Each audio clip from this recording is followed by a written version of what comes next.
Hello learners and welcome to your natural sciences lesson. So today we're going to be looking at contact and field forces. So before we start, did you know that mass and weight are different? So in this lesson we're going to be looking at the forces being the contact forces and the non-contact forces, and how those forces are going to make the very same object that has the very same mass to have different weights in two different planets.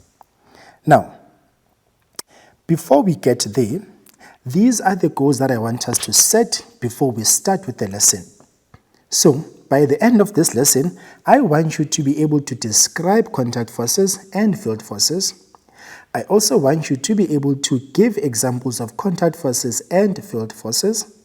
And then number 3, I want you to give one difference between contact forces and field forces. Be able to also differentiate between a tension force and a compression force, and then lastly, be able to explain that a field force results from an action at a distance between two bodies. So a field force results from an action at a distance between two bodies. Now, in order for us to achieve those goals, we're going to take the main idea now being the contact and field forces and break it into two. We are going to start by looking at contact forces and then after look at field forces. Remember, these are sometimes referred to as the non-contact forces. So, things that you already know by now is that forces are invisible and we can only see their effect. Now that a force is a push or pull or twist that is exerted upon an object. We also know that a force has a size and direction.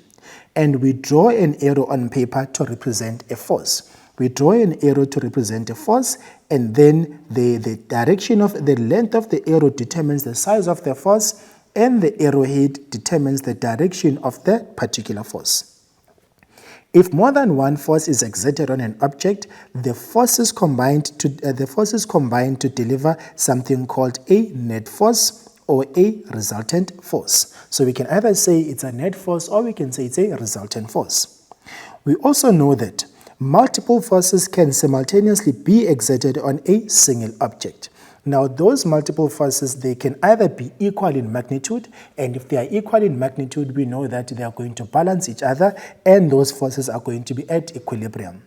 Now, should those forces not be equal in magnitude, those multiple forces, should they not be equal in magnitude, then we can then say that those forces are not going to be balancing each other and they are not going to be in equilibrium.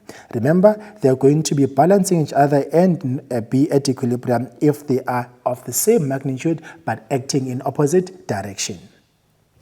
Now, with what we know, we have these 3 questions and we are asked to define a force. Remember, in science, we define a force as either push or pull.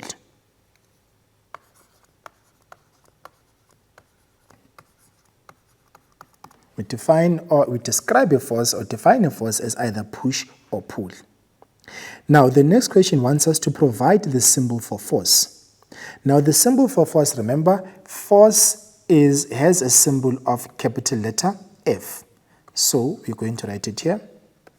Force has a symbol that is equals to capital letter F. And this force is measured in newtons. So provide the unit in which the force is measured. Remember, it is measured in newtons after this, the famous scientist Sir Isaac Newton, and the unit is capital letter N. So the unit for the measuring, or the unit of measure for force is newtons, which is capital letter N, and the symbol for force is capital letter F. And a force is push or pull. Remember, we cannot see the force, but we can see the effects of force. You can be able to tell if whether a force was applied or not by looking at what happens to the object. If it either changes direction, changes its speed, and also changes its shape, then we can say there was a force applied onto this object. So, throughout this lesson, these are the words that you're going to be using to better explain the main concept that is now looking at the contact and the field forces.